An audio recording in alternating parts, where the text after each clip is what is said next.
All right, welcome to today's live stream. Today we are talking about the Roomba, specifically the Roomba J7 Plus and the J9 Plus, two different models of Roomba.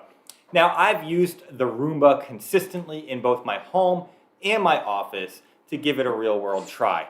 So I've gone through 5 different Roombas now, and they vacuum every single day, or most every single day. Let me explain. All right, so here is a Roomba, kind of torn down because this one's broken. Now, my very first Roomba, within a couple months, it had some kind of like motherboard main memory failure. Tech support was kind enough to send me a new motherboard for it.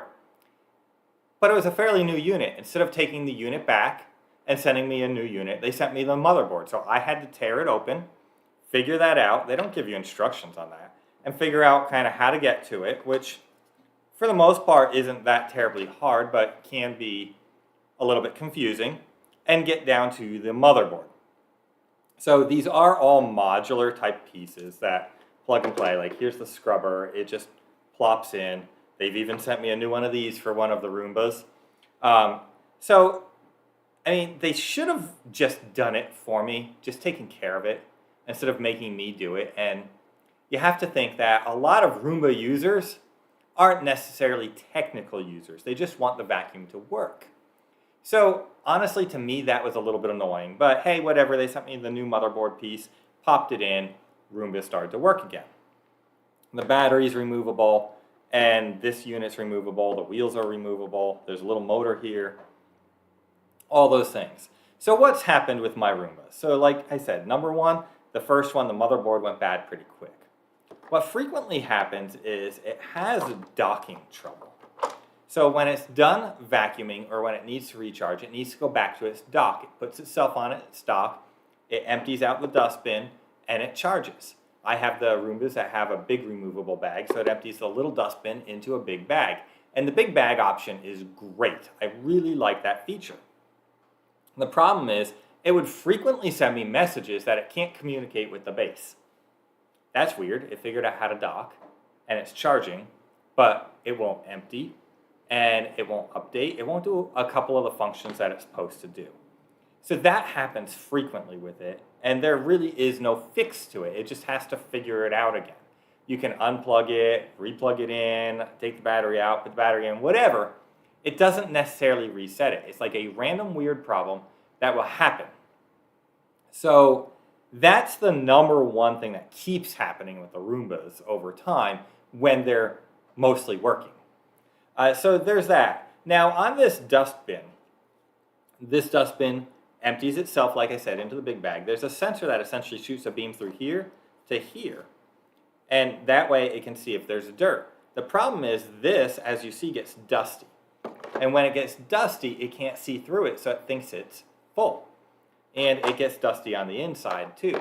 So you actually have to take this dustbin, clean that out, and get it working, or to get the sensor working again so that it doesn't think the vacuum is full.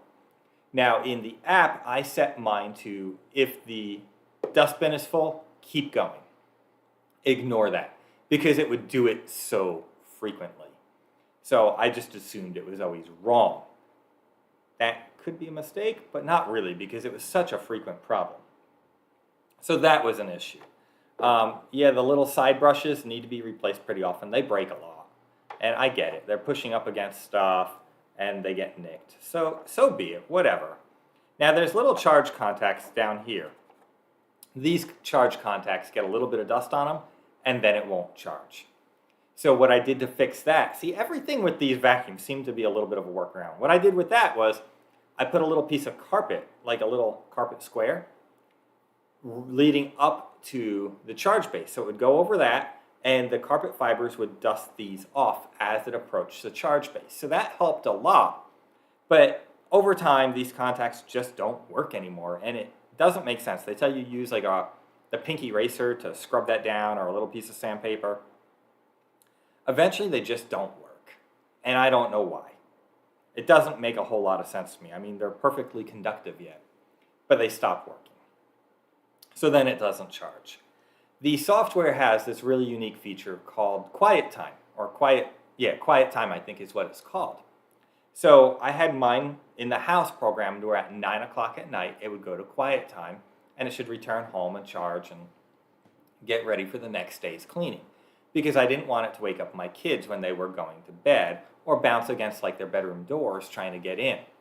So what happens at quiet time is one of two options. One, it stops. And yeah, it just stops wherever it is, under something in the middle of the house. It doesn't matter where it is. At 9 o'clock, it would just stop. Now, it wouldn't restart the next day. It wouldn't move. No. You had to go find it and put it back on its charge dock, and now it would be willing to work again. So that's really kind of stupid. At quiet time, it should just quietly go home and charge and get ready for the next day's cleaning. But it doesn't do that.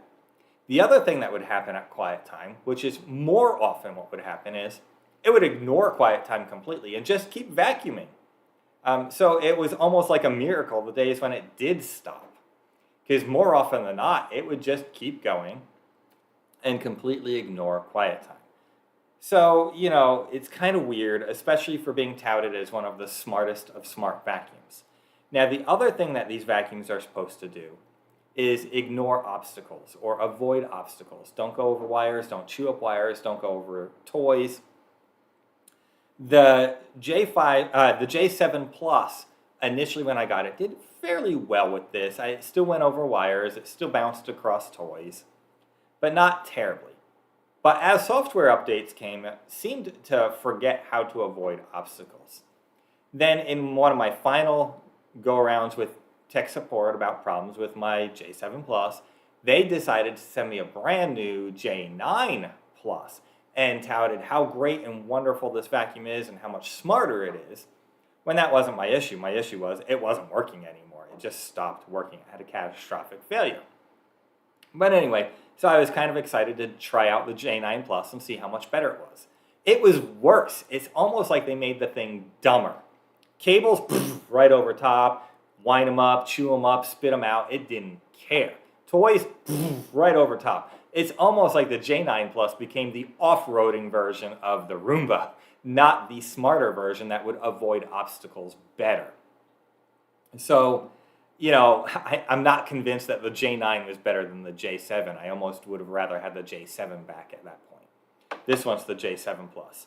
So I ran into all these things, but in all 5 of them, it seems that at about the 1-year mark, they just no longer function. They won't charge, they won't communicate, the motherboard won't do anything, they won't start their vacuuming cycles. Whatever it is, they just stop working. And like I said, it's only about a year.